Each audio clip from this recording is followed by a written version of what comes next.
Purposely. Your life, God's purpose. Listen at purposely.com.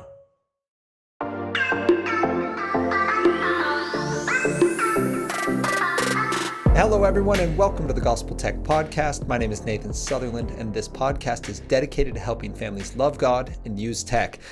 Today, we are kicking off 2026 with the Start Here series. The Start Here series is, well, where you can start here. When you want to begin a conversation about how you can use the best tech well, how do we use tech, and how do we raise kids who love God and use tech, and how do we use tech in a way that reflects our love for God, and that we use it because it's a good resource and not because it's a distraction. We're going to start with smartphones because this is a lot of people's questions starting a new year when some kids got some devices for Christmas. We're going to start talking about the smartphone. So we're going to talk three areas. First, about our family hedges, then our device hedges, then our network hedges, which if you've listened to the Gospel Tech Podcast, these should ring a bell, but we're going to walk through them very specifically. I'm only going to address the iPhone side if I do specifics, but Google Family Link is kind of the screen time version for an Android. So if you have a Samsung device or a Google device, Family Link would be your resource. If I'm referencing something specific, I'll use screen time, both because that's actually the device, the family who wrote me, they're getting their child an iPhone. And then that's what I'm most familiar with because that's what my family uses. So when we're talking about parenting smartphones, we are assuming something here. So let's set a little context. You're giving your child a smartphone. I'm assuming your child is old enough to handle that maturely, is mature enough to have reflected in real life that he or she has the character and the wherewithal to handle this level of responsibility. Your child has asked you for an egg, and you're going to make sure the thing you are handing him or her is an egg, not a scorpion. So your child is old enough. By that, I mean, if you're under the age of 15, you don't need a full-fledged smartphone. If you are 15 or older, you can begin that journey where you are moving from little kid childhood to adulthood. And if this is something you've asked for and you've shown your responsibility and your health is high enough for it, then you're welcome to begin that journey. I can support you, and you're the parent, and make that call. If you've done that before that, I assume you've done the same thing. You said, you know what, our kid is so far ahead of the curve, and this is going to be a great choice, and we are seeing good fruit come out of it. And that's the third piece, is make sure that as this conversation progresses, you did the pre-assess work, my child is ready, and this is a good gift I'm giving him or her. And then you continue to watch and say, you know what, this is going well. We're producing good fruit. I love what's coming out of my child with the presence of this technology. And if any one of those three is not currently being checked, that's time for a conversation. You go to your child and you say, hey, I've noticed your relationships or your emotions or your sleep or your enjoyment or your time, something is off. And it seems to be related to your streaming of shows and movies, your playing of video games, your scrolling of social media, your just presence on the internet through Reddit or whatever other interest, GitHub, whatever interest you might have. And it seems to be impeding these other areas of life. What's going on?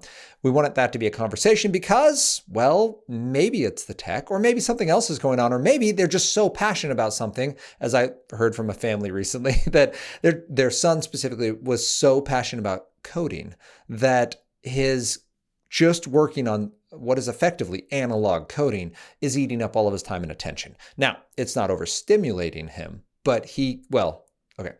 The process of coding wasn't overstimulating this kid. It wasn't inherently bad, but he was getting too much value from it. And then he was, social media on the side, plus, his GitHub is up, plus his 3D printer is going, plus his music is playing, plus there's YouTube streaming in the background. Like, it's not just the coding, it's this environment in a dark room solo for hours through the morning, through the night, through the day, that actually can be overstimulating, even though coding was the center of it. So I say that because reset is what we call those five: relationships, emotion, sleep, enjoyment, time. Those are our talking points.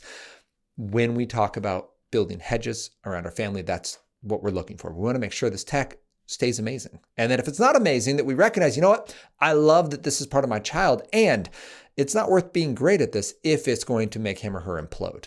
So let's pursue tech as an extension of where God has called us to be. But the first thing we're called to be is patient and present in God's presence, to enjoy Him fully, and then to do what He's asked us to do, but not in reverse, not go out and impress God with all of our good achievements. And then hopefully we feel joy and contentment from that, because we won't. We'll feel anxious. I promise you, I do it far too frequently when doing this ministry. Spoiler alert, 9 years in, that's not the way it works. I have to enjoy God first and foremost. And then the fruit produced by this work can actually be enjoyed. And the hard stuff produced by this work can actually be a blessing. So I just wanted to bring that up first, that you need to check your child to make sure the tech is a good idea, that your child is ready for it, and that the product is good, that the fruit that comes out of it is good. Not the device product, but the product from using the technology is good. Check those three, return to the conversation, and if at any point it's unhealthy for your child, you remove it because you love your child, and everything else just became expendable because he or she is not expendable. So with that, let's dive in. Hedges, we're going to set some ground rules. I'm just going to give you three. There are more, but let's just keep this really practical for today. We're going to make sure there's a time to use our technology, a location, a place to use our technology, and some rules around the content we're going to consume. This will work with your 5 and 6-year-olds. This will work with your 15 and 16-year-olds. Family hedges apply to everyone, and they're basic ground rules. So time, when can we use our tech? This needs to be said out loud, and I need 2 parts of time. First, the amount of time, and second, the actual time of day. The amount of time is important because our children need to know upfront how much time can we use for our technology. Now, I said these apply to all family members. That just means that there are rules on how much time we can consume. So if mom or dad likes to play video games or watch shows, we're going to have a time limit on that. We're going to model for our children, you know what? I enjoy this. It's a great part of being an adult, and it brings good fruit.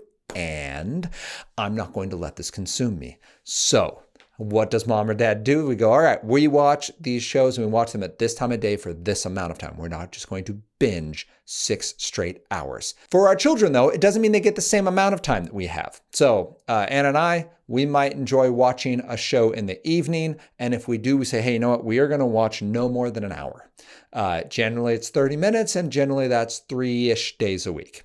3 to 4. So we're going to watch our show. We are going to enjoy that show, and then we are going to go to bed. We have a plan. We keep that plan, and we are consistent with that.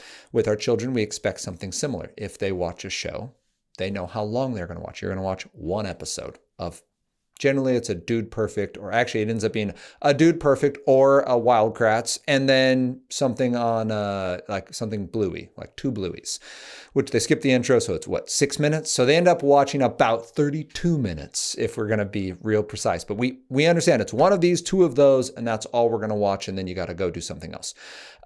We make sure that time is very clear. They also know the time they can watch these things. We're not doing this before school. This is our family. We've made this very clear. It's not going to be before school. It's not going to be instead of another activity. And it's going to be when there is this downtime. Usually showtime falls kind of between that 4 o'clock and 5:15. Like before we start dinner prep and evening stuff, and after like post-school stuff is done, our children are young, 12, 10, and 6. So there's not a lot of homework right now. It's not competing time in that. Maybe we have a sport, you don't get a showtime because we're doing a sport. And we said yes to that. So we're saying no to this other thing that in another season of life would have been fine. Again, recognizing tech is great. It needs to serve its purpose, and putting it in its proper time is going to be important. How much time can you use it, and what time of day can you use it? Make sure you have your parameters. Support those with technology. That's a great idea. By that, I mean using something like parental controls on screen time for an iPhone. You can say you can use 30 minutes a day during these windows. So these particular apps are only available to you from 4 to 5, and you have 30 minutes. Love that idea. But that's just a concept for how you can use this. Make sure you've talked out time. Make sure you've explained why. And again, redirecting them so that we recognize you are ready for this. I want you to experience it. I believe it's something good for you. It's an egg. It's not a scorpion. And if the fruit gets bad, we'll just replace it with something else that's awesome because we love you. All right. Then we need a place. Simple rules for this. No phones at mealtime. No phones in your bedroom. No one needs a $1,000 alarm clock. So you are going to be able to use this device, but we're going to use it in an appropriate way. For our family, that looks like, okay, so when we come to time and place, we'll mash them. So for example, Owen got a new board game for Christmas. It comes with miniatures. They need to be assembled and painted. He loves details. So there are videos he will watch for this. Well, if my son is going to be on the internet watching tutorial videos, we're going to do that in a public place. And we're going to do it at a time when that's appropriate to have an array of paints out. I want to say there's like 40 some odd bottles of different paints now. You're going to be doing that. I know that this can't be done in a 10-minute increment. So this can't be transition between sports. This can't be when friends are about to come over. This can't be on community night for church. Like, it needs to be a time when he can sit down, have that 5K light bulb just blazing at him, and be at a side table in a public place where we can make sure that this is going well and he can get the dedicated time he wants. We are making intentional, inconvenient choices to say, yes, this is good. The amount of tech you need to engage in this is fine with us. You're going to get the time, you're going to get the space, you're going to use it deliberately, and we like the fruit that it's bearing, that it's tickling all of your organized, structured, rule-following pieces. But it's also really creative and it's fun, and you get to actually use them afterwards, and that makes you more excited. So like, great, this is wins. We're going to find a way to say yes. There's a time to do this, and that amount of time is going to happen in a specific place. I'm not letting you run upstairs with this laptop. I'm not letting you use it willy-nilly, even though that would be really convenient. And I know you would disappear for hours because you would love to do that. And that's not the standard I want you to have because you're 12. And given the sites he has to go to do this, they're like meta sites where you can't just lock in one provider. So something like a YouTube, where you can't just say, this person is the one you can watch. Now, you could download that video and just run it directly off your computer, use screen time. That'd be a genius idea. I haven't thought of that yet, but I don't do that. We currently just go to the website. He scrolls through that and we do that in a public space. The last one then is the content. Parents, as we strive to raise kids who love God and use tech, it's intimidating to look at this next stage of life and think about what academics may look like for them. When you're thinking about college, consider George Fox University for your children because of three things. First, it's going to give you a more intimate, known environment where they have a focus on being known personally, academically, and spiritually. Your child will grow in their faith. 93% of undergrad students at George Fox last year, through the 2025 academic year, said that being at George Fox has helped them grow in their relationship with Jesus. We also want them to grow academically, which means being a part of a university with rigorous academic standards and opportunities to be engaged. They have a nationally recognized engineering, nursing, and education programs, as well as chances to study abroad here within the U.S. and then internationally. And finally, personally, to be part of a vibrant campus atmosphere where you can play intramural sports or part of their NCAA Division III athletic programs with 23 sports available. The goal here is to go to a place that's going to support your goals, not try to make you support theirs.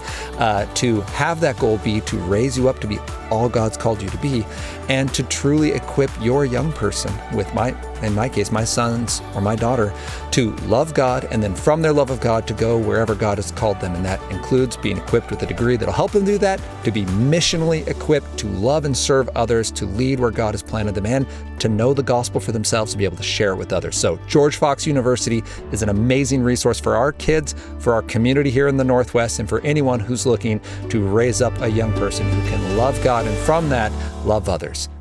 And I'm going to use Philippians 4:8 for this. It says, finally, brothers, whatever is true, whatever is honorable, whatever is just, whatever is pure, whatever is lovely, whatever is commendable, if there is any excellence, if there's anything worthy of praise, think about these things. We have a standard biblically for what we should be consuming.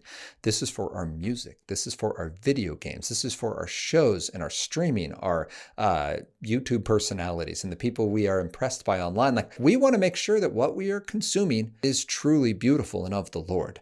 And I don't mean beautiful in that it's fun to hear. There is bad news that is important for us to know, because we are called to pray and to intervene.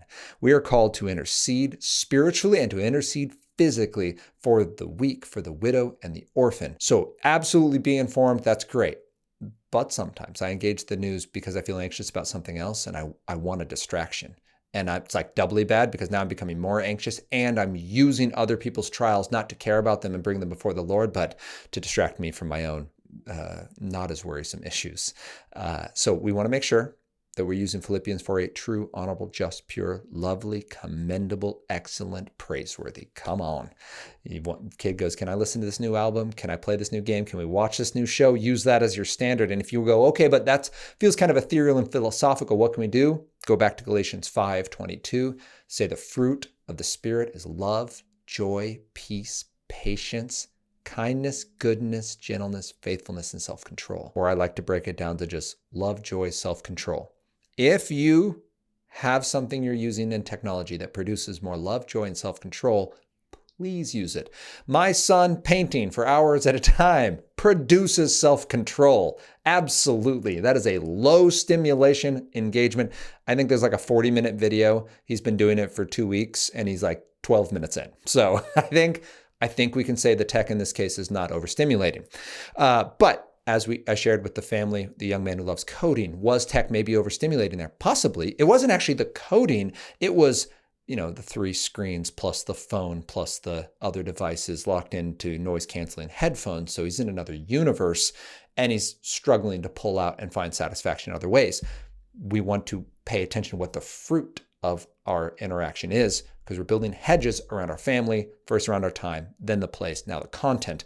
If I were to give examples from my other 2 kids, Henry recently has been getting into wrestling.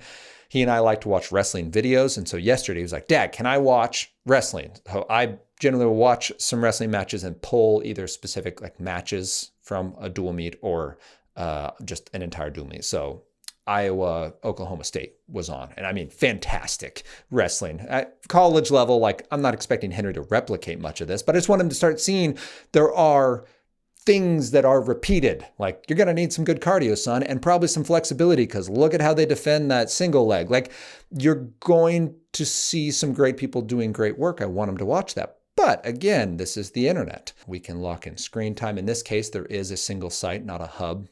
So I know that all he can watch on this is ad-free wrestling. Great. We're going to do that. We're going to make sure the device is in a public space and there's an appropriate amount of time. So that would be an example of interest of my son using a high level of technology and finding a way to say yes. But again, if it's in an appropriate time, I'm not going to let him do that during church. Like we're going to pick an appropriate time and place for him to engage helpful content that builds his interest and his passion. Then third and finally would be something like Hadley.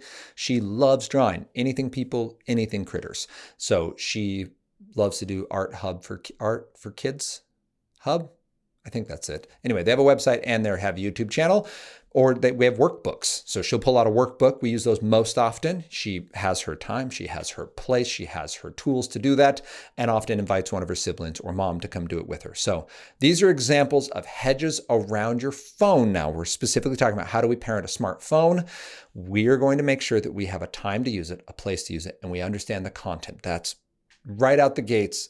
Son or daughter, this device is going to be helpful. We're going to have hedges around our family, time, place, content. Make sure you've talked them out. And I just gave you some specific examples using Philippians 4:8 and Galatians 5:22 for the, but what should we consume? So then, if we have a family hedge, we need a device hedge. That device needs some form of accountability on it. And there's 2 main forms I'm going to encourage you to use. The first is Bark. It doesn't work great on iPhones if you allow your child to use apps. So for example, if your child has TikTok or Snapchat or Instagram, and they're using that through the app, Bark or Covenant Eyes will not be able to see what's happening in that app on an iPhone because iPhones are built around user privacy and apps are not allowed to communicate with one another, just by design. And that's great under totalitarian regimes. It is pretty rough when you're trying to raise a minor in an internet that is not built for minors. So keep that in mind. It is a simple fix to simply set up parental controls and say no app store, no social media. You can just hard stop it right out of the gate, and then say, great, we will make you an Instagram. You can, as the parent, can keep the Instagram app on your device and say, here's your 30 minutes during a day. You can catch up with your friends. If it's TikTok, you can learn the new dances. By the way, please don't let your child be on TikTok if they're under the age of 17. No one needs TikTok. And if they are famous for some reason, you are welcome to manage their account and respond to people for them. But let your child have a childhood. That device, that app is not built for healthy minds. It is built for the opposite. And just by design, go to TikTok.com right now and spend 90 seconds on there and just see what it's like to watch 18-second videos that you don't really get to pick very well. You can sort of train the algorithm, but I will tell you, it is a very distracting, at most, very distracting experience, even if all your content is great. And very quickly, you get some interesting content that is unhelpful. Where I was trying to head with that. When you have device hedges, if you're using an iPhone, you need to have accountability. The easiest way is to have your child use the browser experience. So if you want the app to be able to consistently post content or be able to consistently connect with friends, great. Or they can log in through their browser and they can use the browser experience. Now, I would start your child's phone with screen time on. I've included a link in this video for going in. I have a 6-minute tutorial on how to set up screen time and all of the little steps that go along with that. Your child will need their own Apple ID. You simply set up a family Apple account for screen time, and then you set the screen time settings. And you can say no App Store or yes App Store up to certain ages. They do not let you singularly release apps right now. So by that, I mean, there's no universal block on an iPhone where you block everything but Snapchat, for example, or all of it except this particular game. They go by age levels, and everything in that age level is available. And that's problematic because there are lots of examples of things that are considered, sub 10-year-old appropriate, but they have unhealthy content or they have access to the World Wide Web where they can go to unhelpful content. So I don't love that. It's a pretty easy fix. They have chosen just not to do that. I don't know why. I hope that in a future update that will change, but it has not. As actually, I'm saying that, but I have not checked the most recent. My phone is not running the most recent update of iOS because it was awful. So maybe they did just change that, and I just don't know the most recent settings yet. So I apologize for that if that is the case. But I share this because you're going to have screen time. It is going to set limits on your iPhone or Google Family Link where your child will have limitations. If you're using an Android device, the nice part of an Android device is that you can actually lock everything and then just release the apps one at a time. So you want WhatsApp to communicate with your friends, or you want, I know kids who use like Zoom or FaceTime equivalents to communicate with their friends regularly. Cool. I can just unlock that one app for you. You can use that. And on an Android device, you can actually see what's happening on a WhatsApp or a Bark a WhatsApp or a TikTok or a Snapchat. You can actually view the text and the DMs happening within that app, and that's helpful, or a Discord, whereas on an iPhone, you can't see that. Okay, I feel like I got in the weeds there. Let me pull back up. We've talked about you're given a smartphone and you've ensured that your child is ready, that your child is safe, the technology is safe, your child is ready, and the fruit is good. Then you're going to go to ensuring that your family has a hedge. You're going to have some basic rules around time, place, and content. Then you're going to make sure the device has some hedges, specifically something like a Bark or a covenant-ized. Bark is protecting your child socially. So it's looking at text, it searches for mental health, for self-harm, for others being bullies, for your child being a bully, for references to drugs and other dangerous behaviors.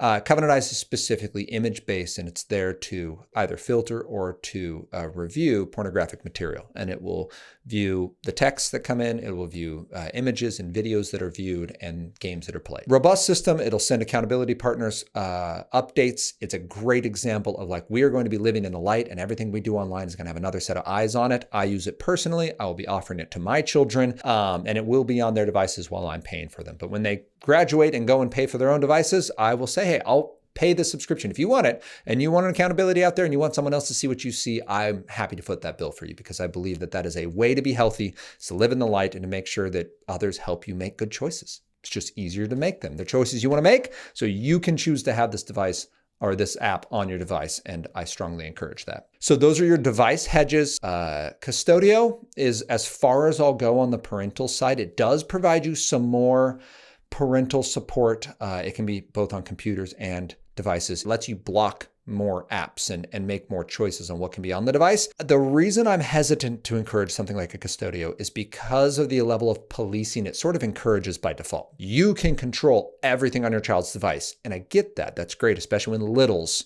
are gaining access to devices. We really want to be parenting technology, not policing it. If I am having to police, if I am having to make good choices for my child, then I probably just shouldn't be allowing that technology. And people go, yeah, but they're going to be 18 anyway, and they're going to make these decisions, and I want to make sure that they're ready. And I understand that. And I love that. That's what we're trying to do here by making sure that the tech is safe and that our child is ready and that the fruit is good. But if they've consistently shown that they're not ready or that this tech is just too much for this particular child, there's no reason to give them something you know is bad for them and hope that it just gets better through repetition. Your child needs to learn that's a bridge too far for you. So me as a full-grown adult with 3 children, I know that I can't play video games. I tried a lot, and May 15th, 2011 was my last day, and I don't know that I'm ever going to get them back. Every time I kind of start to enter the ecosphere again, there are triggers and there are behavioral tics that I have that I ingrained through years and years of bad practice. Turns out doing the wrong thing repeatedly for a long time doesn't make you better at doing it the right way. To be real clear, I use video games to process all my hard emotions, and I use video games as a constant escape from the things that God calls me to, like mourning with those who mourn, or being humble and processing failures I've made. I would instead run to video games and say that I need them to be okay, or I need them to blow off steam, or I need them to recalibrate because that's how I deal with my stress and that's my fun time. And that's all true, but I wasn't actually processing hard things in the right way. So I just want to be real specific on how that affected me. That's what we're trying to get our children to recognize. Like the young 20-something-year-old man who came to me and said, I deleted, for him it was Snapchat. I asked him why, and he's like, well, because I don't know how to tell a story. And I was like, oh, that actually wasn't what I thought you would say. I was like, what do you mean? And he's like, well, I've spent so much time living in other people's stories, I don't know how to tell my own. Like that level of awareness. When you have a 20-year-old, he's 23 now, 22, to be able to say like, I know what I want from life. I know what God's calling me to. I want more of that. It brings joy in life and hope and peace. And I want other people to have it. And Snapchat doesn't help me get there. So I'm going to delete it because it doesn't accomplish anything I want to accomplish. So it just became expendable. Yes, it's a win for your adult child or for your minor child. And the last thing is we want hedges around our network. And the reason I want to just reference this in terms of smartphones is that networks don't matter when it comes to a smartphone. Your child has cell service. So you could have the most locked down Wi-Fi at your house possible, but it doesn't matter because the cell phone can just go do what it wants. That's where screen time and saying, hey, cell service on this device turns off at 8. That's going to be important to be able to manage your child's technology well. When that becomes a rub and they go, hey, why are you turning off my device at 8? Your counter question is, hey, why do you feel like you need to be on your device after 8? Maybe there's something that you missed. Their coach is sending out last-minute memos about tomorrow's practice, or their significant other loves to reach out with one more note before they go to bed. You can work around that and say, hey, you know what? That is important, and we really like this person, and we want you to be able to communicate. So we're going to extend the timeline by 30 minutes. Or hey, here's 15 minutes where you can communicate with that person prior to you shutting off your phone at 8 p.m. Phones need to be off an hour before bed so that you let your mind settle. That isn't pie in the sky. That is backed by research. It is an experience we can still have without living under a rock and throwing all of our tech into a lake. We can, as I love Andy Crouch says in his, that we are to keep tech in its proper place, that we are using technology to the extent it helps us, and then we are walking away and leaving tech where it's supposed to be. I hope this is encouraging for you. Happy 2026, everyone. If you got your child a smartphone, you now know how to parent one well. You do need to figure out how to set up parental controls. Do not just throw a phone at your kid and hope they make good choices. Please put up some safe boundaries, build some hedges, talk it out with your kid, make sure that the fruit is good, and then enjoy all the tech that makes your child look more like Jesus. If you have any questions, you can reach out to me, Nathan@gospeltech.net, or online at Love God Use Tech on Instagram, Facebook, and YouTube. And then join us next week as we continue this conversation about how we can love God and use tech. See you then.